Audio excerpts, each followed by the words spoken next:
ଆଜିର ପ୍ରଶ୍ନ, କେଉଁ ଦେଶର ଲୋକମାନେ ସାପ ଖାଇଥାନ୍ତି? Option A America, option B England, option C ଚୀନ, ଅପସନ୍ ଡି ରୁଷ।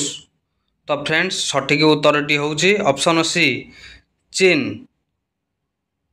ତ ପରବର୍ତ୍ତୀ ପ୍ରଶ୍ନକୁ ଯିବା। ଭାରତର କେଉଁ ରାଜ୍ୟରେ କେବଳ 2ଟି ଜିଲ୍ଲା ଅଛି? Option A Mizoram, option B Goa, option C Sikkim, option D Tamil Nadu. ତ ସଠିକ୍ ଉତ୍ତରଟି ହେଉଛି ଅପସନ୍ ବି ଗୋଆ। ପରବର୍ତ୍ତୀ ପ୍ରଶ୍ନକୁ ଯିବା। ମୁଁ ସମୁଦ୍ରରେ ଜନ୍ମ ନିଏ ହେଲେ ଆପଣଙ୍କ ଘରେ ରୁହେ, ମୁଁ କିଏ? ଅପସନ୍ ଏ ଲୁଣ, ଅପସନ୍ ବି ଚିନି, ଅପସନ୍ ସି ତେଲ, ଅପସନ୍ ଡି ଡାଲି। ତ ଫ୍ରେଣ୍ଡସ୍, ସଠିକ୍ ଉତ୍ତରଟି ହେଉଛି ଅପସନ୍ ଏ ଲୁଣ। ପରବର୍ତ୍ତୀ ପ୍ରଶ୍ନକୁ ଯିବା। ଏମିତି କେଉଁ ଜିନିଷ ଅଛି ଯାହା ଆଲୋକରେ ଆପଣଙ୍କ ପିଛା ଛାଡ଼ି ନଥାଏ?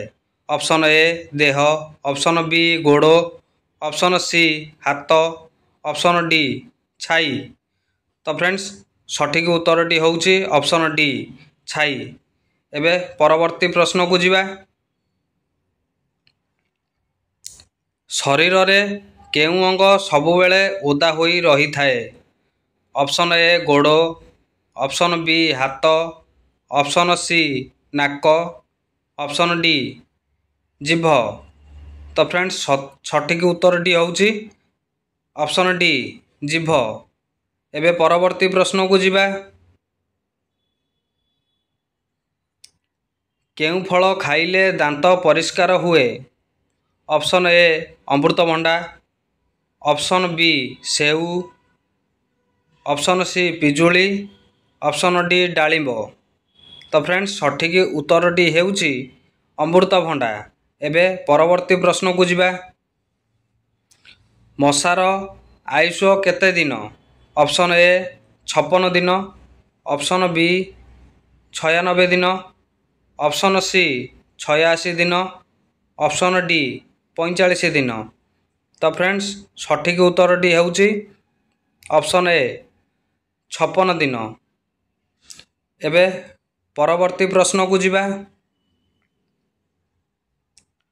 ମଣିଷ ସର୍ବପ୍ରଥମେ କେଉଁ ଫଳ ଖାଇଥିଲା? ଅପସନ୍ ଏ ଖଜୁରୀ, ଅପସନ୍ ବି ସପୁରୀ, ଅପସନ୍ ସି ଆଖୁ, ଅପସନ୍ ଡି ପଣସ। ତ ଫ୍ରେଣ୍ଡସ୍, ସଠିକ୍ ଉତ୍ତରଟି ହେଉଛି ଅପସନ୍ ଏ ଖଜୁରୀ। ଏବେ ପରବର୍ତ୍ତୀ ପ୍ରଶ୍ନକୁ ଯିବା। ତାହା କ'ଣ ଯାହା ଗାଁରୁ ସହର ବୁଲୁଥାଏ ହେଲେ ମନ୍ଦିର ଯିବାକୁ ଡରୁଥାଏ? ଅପସନ୍ ଏ ଧୂପ, ଅପସନ୍ ବି ଭୋଗ, ଅପସନ୍ ସି ଫୁଲ, ଅପସନ୍ ଡି ଚପଲ। ତ ସଠିକ୍ ଉତ୍ତରଟି ହେଉଛି ଅପସନ୍ ଡି ଚପଲ।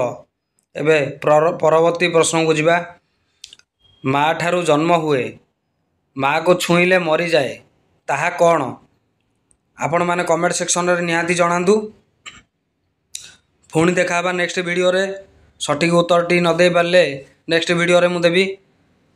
ଭିଡ଼ିଓଟି କେମିତି ଲାଗିଲା ଭିଡ଼ିଓକୁ ଗୋଟେ ଲାଇକ୍ କରି କମେଣ୍ଟ ଟିକେ କରିବେ, ଚ୍ୟାନେଲଟିକୁ ସବସ୍କ୍ରାଇବ୍ କରିଦେବେ।